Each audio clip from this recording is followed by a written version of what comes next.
Hello everyone, welcome back to IAS Gyanshala. Today we are going to see how to attempt the UPSC prelims exam in real time. Okay, so this is the second video of our series UPSC Prism, which is prelims review, insights, solving and mastering. So यहाँ basically मैं बात करूँगा सी UPSC का जो prelims है ना, ये सिर्फ नॉलेज के अलावा, नॉलेज तो मेजर रोल है ही, उसके अलावा ना ये आपकी रेजिलियंस चेक कर देता है. आप वो 2 आवर्स में बैठ के फुल फोकस के साथ बैठ के सॉल्व कर रहे हो, बहुत थक जाते हैं क्योंकि पेपर भी बहुत लेंदी आ रहा है इसलिए. और उसके अलावा ना there are some techniques also. मैं यहाँ ट्रिक्स की बात नहीं कर रहा हूँ, कुछ टेक्निक्स या प्री रिक्विजिट्स बोल लीजिए जो आपको मतलब पता होनी चाहिए, और बहुत लोग इस वजह से टाइम भी मैनेज नहीं कर पाते हैं. तो इस बारे में ही बात करेंगे हम. इन सब का रिजल्ट ये इसलिए बात करना चाह रहा इंपॉर्टेंट है क्योंकि इसकी वजह से आपका कॉन्फिडेंस हमेशा हाई रहता है. ठीक है, और कॉन्फिडेंस हाई रहेगा ना तो आप आंसर में कभी डरोगे नहीं उसको बबल करने से या 2 बार थॉट लाने से कि आपको पता है पर फिर भी डर हो रहा है कि यार सही कर रहा हूँ कि नहीं. तो ये वीडियो इसी के बारे में है. Let me just clear this things out. ठीक है, तो आगे चलते हैं. एक सेकेंड बस. Okay, now the agenda of this video. अब इसकी बात करते हैं एक बार. एजेंडा क्या है इस वीडियो का? पहला रहेगा, हम देखेंगे ये कि मॉक्स कैसे हमें हेल्प करते हैं सिमुलेट करने में उस एनवायरनमेंट को. हम बार बार उस एग्ज़ाम को इतनी बार देने की वजह से उसका क्या फ़ायदा है. दूसरा, हम ब्रेन को कैसे किक स्टार्ट करें एग्ज़ाम में. तीसरा, mistakes to be avoided while filling OMR which maximum people या फिर many people do including me in my earlier attempts. फिर there are some prerequisites which I use while attempting the paper. ये बहुत important है. ठीक है, ये वाला पार्ट जरूर देखना. फिर टाइम मैनेज कैसे करना है, क्योंकि आप देखोगे एग्जाम इतना लंबा हो रहा है कि 2 राउंड के ऊपर भी नहीं जा पा रहा. अब they are asking 7 options, 7 statements पूछ देंगे एक साथ, specially in science and tech. ठीक है, और there are I am going to also give you insights on how to analyse the mock. अब बात करते हैं अगली पहली चीज की, to emulate the real exam scenarios. देखो, मैं हमेशा ओपन मॉक पे फोकस क्यों करता हूं, इसके बारे में बात करते हैं एक बार. एक सेकंड. हाँ देखो, ओपन मॉक जो है ना, पहले मैं बता देता हूँ मैं कौन सा दे रहा हूँ. मैं नेक्स्ट IAS का ही दे रहा हूँ. एक दे चुका हूँ मैं, नेक्स्ट IAS का अनुभव. इसके ऊपर अगली वीडियो में इसी पे बनाऊंगा मेरा स्कोर क्या था और मैंने क्या सिली मिस्टेक्स करने के बाद भी इनफ मार्क्स थे कि कट ऑफ के ऊपर रहे काफ़ी. दूसरा फ़ायदा देखो क्या होता है, आप पहले वेट करते हो एग्जाम हॉल के बाहर. ठीक है, फिर आप अपना रोल नंबर चेक करते हो और आप जाके सीटिंग अरेंजमेंट के हिसाब से बैठ जाते हो. उसके बाद क्या होता है, ये सब मॉक्स में बता रहा हूँ मैं. फिर क्या होता है कि आप OMR डिस्ट्रीब्यूट करता है इन्विजिलेटर, आप अपना OMR भरते हो. ठीक है, इन्विजिलेटर. उसके बाद आप OMR भर दिया आपने. उसके बाद क्वेश्चन पेपर आता है. फिर यू गो थ्रू इट, आप देखते हो 1 to 100 सारे क्वेश्चंस प्रिंटेड हैं कि नहीं. ठीक है, उसके बाद आप स्टार्ट करते हो अपना पेपर देना. अब देखो, ये जो स्टेप्स है ना, यहां से लेके यहां तक, इसमें क्या होता है ना, आप इतने ज़्यादा टेंस हो जाते हो, बहुत ज़्यादा ही, या इतने ज़्यादा आपकी एंजाइटी बढ़ जाती है कि फिर उसका फोकस नहीं हो पाता. Then there is lack of focus, क्योंकि आपको डर रहता है कि पेपर कैसा आएगा, पेपर टफ आएगा, ईजी आएगा, कैसा रहेगा. तो मॉक्स का फ़ायदा क्या है कि ना, इस एनवायरनमेंट को इतनी बार सिमुलेट करो, इतनी बार सिमुलेट करो कि आपके ब्रेन में इम्बाइब हो जाए पूरा प्रोसेस. Imbibe the process. इससे क्या होगा ना, जो एक्चुअल एग्जाम होगा ना, वो आपके लिए एक जस्ट अनदर मॉक रहेगा, मॉक की तरह. I will give you my example. जब मैं 2024 का CSE का पेपर दे रहा था प्रीलिम्स का, मैं ये पेपर देख के हैरान हो गया था क्योंकि मैं इतने ज़्यादा मॉक्स और ओपन मॉक जिसमें फुल लेंथ पूछते हैं लगा चुका था कि I found the next IAS का पेपर ज़्यादा टफ था. मुझे ये पेपर ज़्यादा इजी लग रहा था प्रीलिम्स करते वक्त, क्योंकि और उस 2 घंटे फुल फोकस के साथ रखना, क्योंकि आपके माइंड में इतनी बार ये चीज़ आप रिपीट कर चुके हो. आप अपने एनवायरनमेंट को, आपके आसपास स्टूडेंट्स एग्जाम दे रहे हैं आपके साथ बैठ के, ये सब देखना, माहौल, इन्विजिलेटर को देखना. ठीक है, ये सब इतनी बार रिपीट हो चुका है ना कि वो आपके बैठ जाएगा दिमाग के अंदर. ठीक है, सो ये फ़ायदा होता है एक तो मॉक देने का कि वो एनवायरनमेंट को बार बार रिपीट करता है जो एक्चुअल डे से पहले आप कर रहे हो. ठीक है, इसलिए मैं कहता हूँ कि ओपन मॉक्स लगाया करो, क्योंकि एक तो उसमें परसेंटाइल मिलती है, और मैं परसेंटाइल ही पता होनी चाहिए, मार्क्स तो इंपॉर्टेंट नहीं होते, रैंक इंपॉर्टेंट नहीं होती, परसेंटाइल इज इंपॉर्टेंट। ठीक है, आगे बात करते हैं, एक सेकेंड बस। मॉक्स का और क्या फ़ायदा है?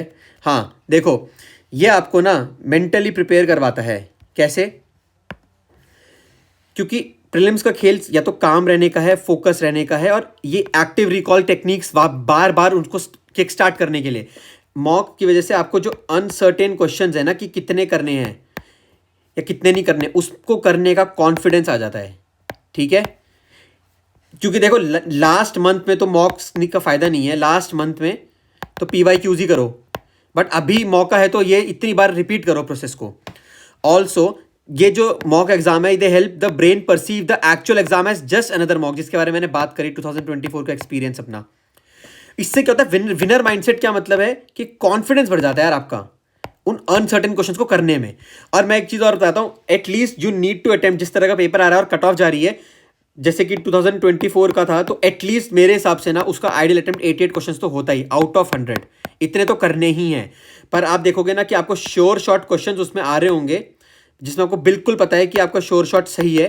वो क्वेश्चंस कुछ अराउंड, जैसे 2024 में 45 टू 50 होंगे, थोड़ा पेपर ईजी था 2023 के मुकाबले। बट बाकी क्वेश्चंस को करने का जो कॉन्फिडेंस है ना, वो यहीं से आएगा, ये मॉक्स को बार बार करने से। ठीक है, अब अगली चीज़ की बात करते हैं। हाँ, ये बहुत इंपॉर्टेंट है, ब्रेन को किक स्टार्ट कैसे करना है।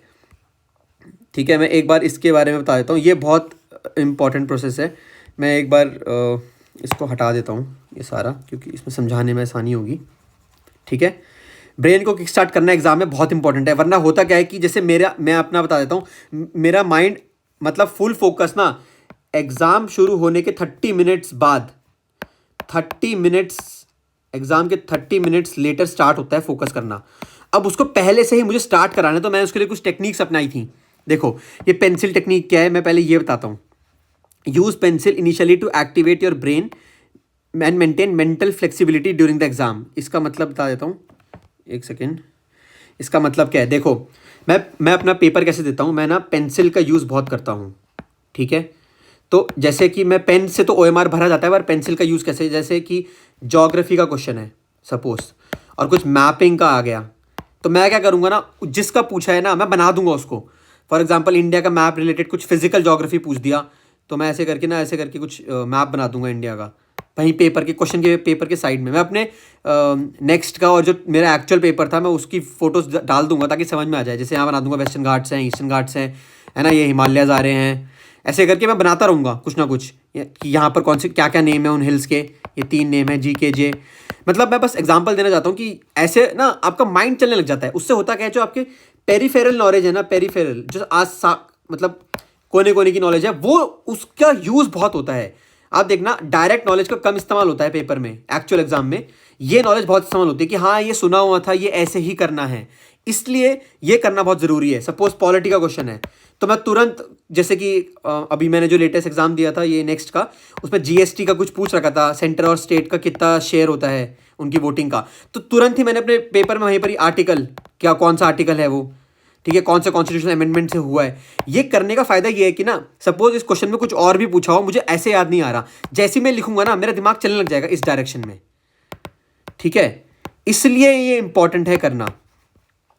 तो कोई भी सब्जेक्ट आता है, और एक चीज़ और होती है उससे, मैंने एक चीज़ बताई थी आपको कि सपोज ये क्वेश्चन इकोनॉमी का है, एक कुछ पूछ दे टर्म कौन सा न्यूज़ में है, और फिर इकोनॉमी का क्वेश्चन है, और ये मैंने कहा था कि इसका ऑप्शन वही होगा जो इकोनॉमी रिलेटेड है आंसर। तो अब क्या है, जब मैं ये चीज़ें बना रहा हूँ ज्योग्राफी का, पॉलिटी का, तो होगा क्या उससे कि मैंने बना रखी है ऑलरेडी पिछले क्वेश्चन में, तो मेरे दिमाग में वहीं पर फोकस चला जाएगा कि अच्छा ऊपर भी इकोनॉमी पूछा है, या ऊपर पॉलिटी पूछा है, नीचे पॉलिटी पूछा है, ये टर्म कुछ पॉलिटी रिलेटेड है, या ये कुछ science and tech related term है। इसका फ़ायदा यहाँ होता है, ये कोई एनवायरनमेंट रिलेटेड टर्म है। ठीक है, और एनवायरनमेंट में तो यूजली पोल्यूशन, बायोडाइवर्सिटी, इन्हीं की बात कर रहा होगा। ये करना बहुत ज़रूरी है, इसलिए आप मतलब पेंसिल का मैं पेपर भर देता हूँ लिटरली पेंसिल से मैं। अब मैं पेंसिल का और यूज़ कैसे करता हूँ, जो ताकि OMR में गलती ना हो, मैं वो भी बताऊंगा, क्योंकि मैं अपने इनिशियल 2 अटेम्प्ट में यही गलती करके आया हूँ कि मैं कट ऑफ से जस्ट मिस इसलिए भी कर रहा हूँ क्योंकि उस टाइम पर मैं गलती कर देता कि मतलब OMR में गलत कर दिया, एक क्वेश्चन आता था, अगला क्वेश्चन स्किप करना था और नीचे वाले का आंसर उसमें बबल कर दिया। ये काफ़ी लोगों के साथ होता है, ये बहुत नॉर्मल है, और इस पे आज इसको टैकल किया ही जाए एक बारी में, ठीक है। और हाँ, हम कहाँ थे, मेंटल एक्टिवेशन जिसकी मैंने बात करी कि कैसे आपका मेन ब्रेन को स्विच ऑन करना है, क्योंकि मेरा हाफ एन आवर बाद होता है। तो पहले स्टार्ट करने के लिए पेंसिल से ही मैं पेपर भर दूंगा अपना, क्वेश्चन पेपर जैसे क्वेश्चन आता रहेगा। फिर एक और चीज़ होती है, ये देखो सब्जेक्ट वाइज स्ट्रैटेजी। इसका मतलब वही है, ज्योग्राफी का क्वेश्चन है तो कुछ मैप बना दिया, पॉलिटी का है आर्टिकल लिख दिया। उसका एक फ़ायदा ये है कि आपको आप पता लगा लोगे कि अगला क्वेश्चन भी पॉलिटी का है, उसका अगला भी पॉलिटी का है, कहाँ पर सब्जेक्ट सेग्रीगेट हो रहा है पेपर में। ये चीज़ को पता करना है ताकि बीच में अगर कुछ ऐसा क्वेश्चन आया है जो उससे रिलेटेड उसका आंसर होगा वो पकड़ने के लिए, ठीक है। अब moving on, there are some prerequisites जो मैं यूज़ करता हूँ अपने एग्जाम में। देखो पहला है शेडिंग। ये बताता हूँ क्या होता है। मैं देखता हूँ कि बच्चे हमेशा सीधा पेन से ही आंसर स्टार्ट करते हैं, वो मैं क्यों नहीं करता, मैं बताता हूँ मैं पेंसिल से क्यों स्टार्ट करता हूँ करना।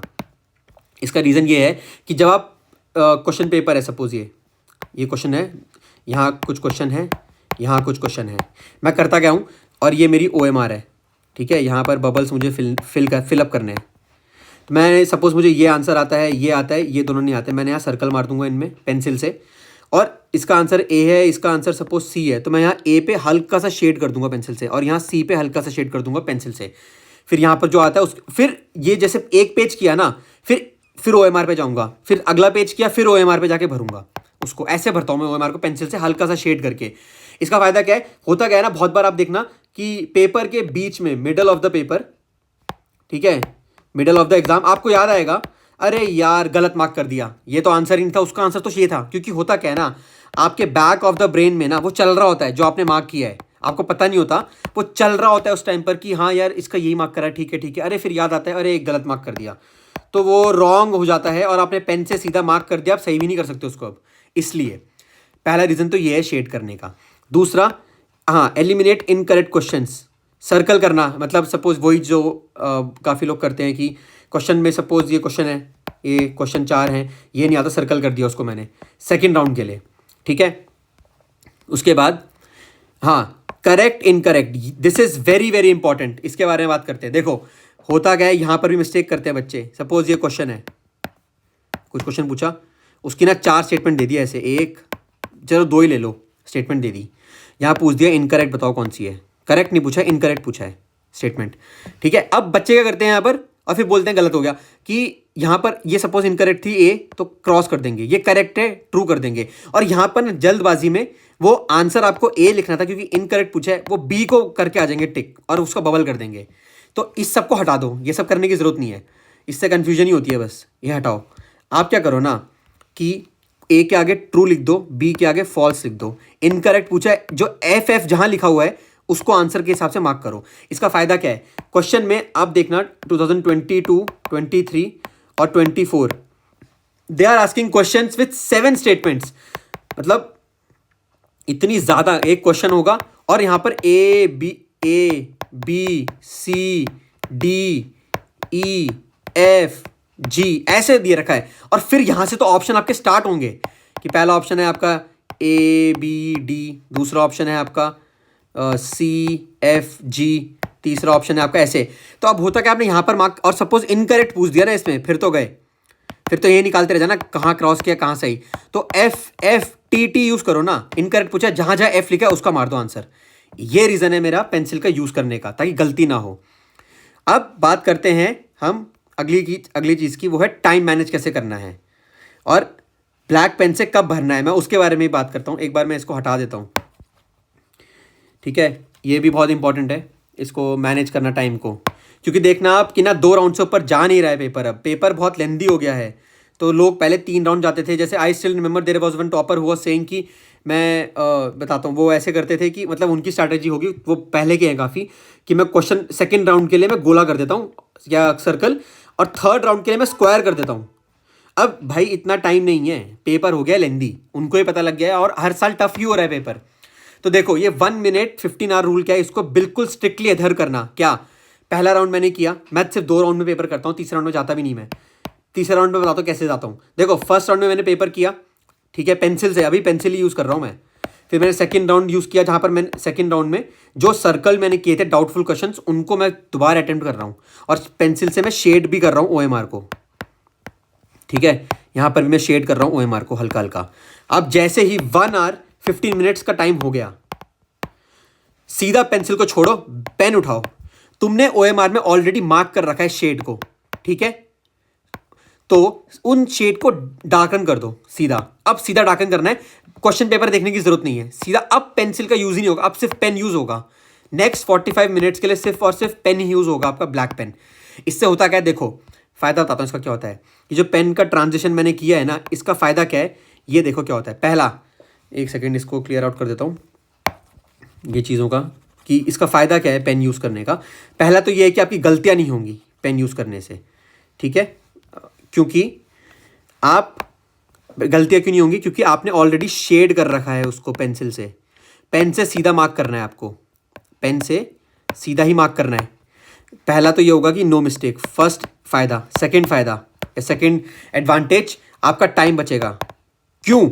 क्योंकि आप क्या कर रहे हो कि पेन को ही चला रहे हो सीधा, आप बार बार क्वेश्चन पेपर में नहीं जा रहे देखने की क्या आंसर मार्क किया था, कौन सा नहीं किया था। आप सीधा पेन यूज कर रहे हो शेडिंग जहां करिए उसको डार्कन करने में, तो टाइम बचता है बहुत ज़्यादा इससे। ये बहुत बड़ा फायदा लगता है मेरे को इसका।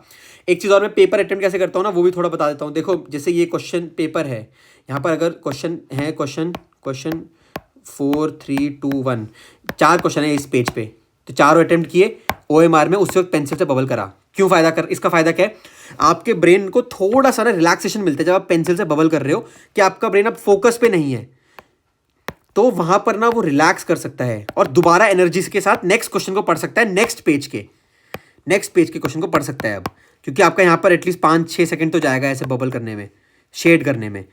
तो इसके लिए आपको ब्रेन को बार बार रिलैक्सेशन मिल रहा है, वो मतलब पूरा टाइम टेंस नहीं है। क्योंकि देखो 2 आवर ना कोई भी नहीं बैठ सकता है पूरा का पूरा फोकस के साथ, एकदम बिल्कुल फोकस के साथ बैठना। उसके लिए तो मैं एक्टिव वो पेंसिल चलाता हूँ, पेपर को भर देता हूँ। और दूसरा ये है कि यहाँ से मैं ब्रेन को रिलैक्स भी कराता रहता हूँ जब मैं बार बार शेड कर रहा हूँ पेंसिल से। और जैसे ही 1 आवर 15 मिनट्स होंगे, मैं सीधा पेन उठाऊंगा और बबल को डार्कन कर दूंगा जो शेड किया था पेंसिल से। So I hope this thing is clear, ठीक है। अब बात करते हैं कि अवॉइड कैसे करना है OMR की मिस्टेक्स। मैंने बता दिया वो, क्योंकि आप पहले आप शेड करोगे पेंसिल से, मतलब मैं ऐसे करता हूँ। उसके बाद 1 आवर 15 मिनट्स होंगे, जैसे ही मैं पेन का यूज़ करूँगा, तो यहाँ से OMR की मिस्टेक नहीं होगी, क्योंकि मुझे बार बार क्वेश्चन पेपर को नहीं देखना बार बार कि क्या मैंने मार्क किया था, क्या किया था। सीधा शेड को डार्कन करना है अब मेरे को, ठीक है। एक तो ये फ़ायदा हो गया इसका, ठीक है। और नेक्स्ट बात करते हैं, हाँ, ये बबल को कंप्लीट करना। हाँ, एक और फ़ायदा क्या होता है, जैसे अब थर्ड राउंड में कैसे जाता हूँ मैं वो बताता हूँ। अब एक सेकेंड, थर्ड राउंड या फिर जब मुझे पता है कि अटेम्प्ट थोड़े कम है यार, थोड़ा तो बढ़ाना पड़ेगा मेरे को अटेम्प्ट, तो वो अब मैं पेन है मेरे हाथ में सिर्फ, तो पहले मैंने पेन से सारे डार्कन कर दिए जो मेरे को आते थे। पहले के 2 राउंड में मैंने जितने भी किए थे 1 आवर 15 मिनट्स में, ठीक है। अब OMR देखूंगा मैं सीधा, OMR में कहाँ मुझे खाली लग रहा है क्वेश्चन पेपर, कौन सा क्वेश्चन मैंने नहीं किया है। क्वेश्चन पेपर छोड़ो, अभी OMR देखो। सपोज मैंने यहाँ पर 27th क्वेश्चन नहीं किया, अब मैं क्वेश्चन पेपर में सीधा वहीं जाऊँगा और वहाँ चेक करूँगा मुझे करना है कि नहीं करना। तो OMR के थ्रू जज करो कौन से क्वेश्चन आपने अनअटेम्प्टेड रहे हैं और किनको करना है। देखो मैं आपको एक गलती बताता हूँ मैंने क्या की थी, मतलब क्योंकि मैं उस टाइम नाइव था, मुझे नहीं पता था कि अटेम्प्ट कैसे करना है। कोई एक टॉपर की वीडियो देख ली भाई, उसने जिस तरह बताया मैं करता रहा। इसलिए मैं ये आपको इसलिए बता रहा हूँ कि देखो मेरे पे ब्लाइंडली मतलब भरोसा करो। आप ना मॉक्स में इस टेक्निक को अप्लाई करके देखना पहले कि आपकी चल रही है कि नहीं, क्योंकि मेरी चल रही है। देखो मैंने क्या किया था, पहले इन फर्स्ट अटेम्प्ट में मैंने क्या किया कि क्वेश्चन पेपर के ना ऊपर लिखता था मैं ऐसे, जो मैंने सर्कल किए क्वेश्चन 2 3 मैंने सर्कल किए, और स्क्वायर मतलब जो मैंने 5 6 मैंने स्क्वायर किए कि थर्ड राउंड में देखूंगा। अब हुआ क्या कि ना टाइम जैसे ही टाइम खत्म होने वाला था पेपर, अब मैं यहाँ पहुँचा हूँ, मैं बस यही देखे जा रहा हूँ बार बार पेजेस टर्न करके, ऊपर मैंने कौन सा क्वेश्चन छोड़ा है, कौन सा मैंने स्क्वायर किया है। तो उस घबराहट में पेपर ही मिस हो गया, ढंग से कर ही नहीं पाया पेपर को मैं। तो मैंने कहा हटाओ, सीधा OMR को अपना वो बनाओ हथियार की। OMR से देखूंगा मैं थर्ड राउंड में, अगर मुझे करना भी है तो, कि मुझे कौन सा करना है, कौन सा खाली मैंने छोड़ दिया है क्वेश्चन, ठीक है। आगे मॉक टेस्ट की इनसाइट्स का देखो फ़ायदा क्या है। पहला, ये आपके वीक सब्जेक्ट्स बता देगा मॉक आपको कौन से हैं, स्टैटिक के। दूसरा, करंट अफेयर्स वहीं से कंप्लीट हो जाते हैं बहुत सारे, क्योंकि क्वेश्चंस पूछे जाते हैं, ठीक है। तीसरा, कॉन्फिडेंस बिल्ड होता है। चौथा, एनवायरनमेंट को वापस सिमुलेट करना, इतनी बार करके इम्बाइब करना, प्रोसेस को इम्बाइब कर दो अपने दिमाग के अंदर कि वो कामनेस रहे। पांचवा, कामनेस रहे, फोकस रहे। छठा, आप अनसर्टेन क्वेश्चंस को करने का कॉन्फिडेंस कैरी करेंगे, अनसर्टेन क्वेश्चंस को करने का कॉन्फिडेंस आपके अंदर होगा।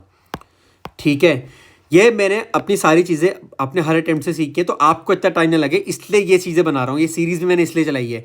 ठीक है, ओके फाइनली। हाँ देखो, डेडिकेशन तो देना है, 100% नॉलेज का ही खेल है, पहले भी बता चुका हूँ। पढ़ना तो पड़ेगा हर सब्जेक्ट को। ROI वारओआई छोड़ दो, सब सब्जेक्ट्स इंपॉर्टेंट है, सब पढ़ के जाओ। ये मत करो कि ये नहीं पढ़ रहा, वही सब्जेक्ट छोड़ रहा हूँ, AMC छोड़ रहा हूँ। देख लेना, मॉडर्न से ज़्यादा क्वेश्चन AMC से आते हैं, आर्ट एंशिएंट मेडिवल और कल्चर से। होलिस्टिक स्ट्रैटेजी रखो कि मतलब मिसलेनियस भी करना, जो मैं लास्ट की 2 मंथ्स में जो वीडियोस आएंगी मैं डाल, PDFs मिलेंगी रिफाइंड एकदम, है ना, टेलीग्राम पे, वो मैं डाल दूंगा। ऑल्सो यहाँ मैं लिख देता हूँ चलो कि नेक्स्ट वीडियो में अपने नेक्स्ट IAS के मॉक के ऊपर ही बनाऊंगा। एंड इसके अलावा एक चीज़ और बताना चाहता हूँ, और मैपिंग के ऊपर देखो, ये बहुत एक नोट्स चीज़ है यार। मैपिंग में अपने नोट्स बताऊंगा कैसे बनाए हैं मैंने, कैसे मैंने इंडिया को ऐसे रीजन्स को 5 रीजन्स में डिवाइड करा, उनको चिपकाया कॉपी के अंदर, और फिर मैंने मार्क करना शुरू किया मैपिंग में। बायोस्फीयर रिजर्व से लेके नेशनल पार्क, इन सब में कौन सी रिवर जाती है, कौन सा फिजियोग्राफी क्या है इसकी, वेजिटेशन क्या है, हर चीज़। रिवर्स हो गई आपकी, मतलब चाहे वो ये हो या वो वर्ल्ड मैप हो, वर्ल्ड मैप तो मैंने पूरा भर ही दिया है, हर चीज़, स्ट्रेट से लेके, रिवर से लेके, गल्फ से लेके, इस्तमस से लेके, बाउंड्री से लेके। इसके बारे में बात करेंगे बहुत डिटेल में, क्योंकि मैपिंग मुझे पता है बहुत लोग घबराते भी हैं। मेरी खुद की एक रिलेटिव है जो एक कोचिंग में बहुत बड़े, वो भी बोल रही थी वहाँ मैपिंग सही से नहीं करा रहे, तो तब मुझे पता लगा ठीक है, इस पर बात करते हैं।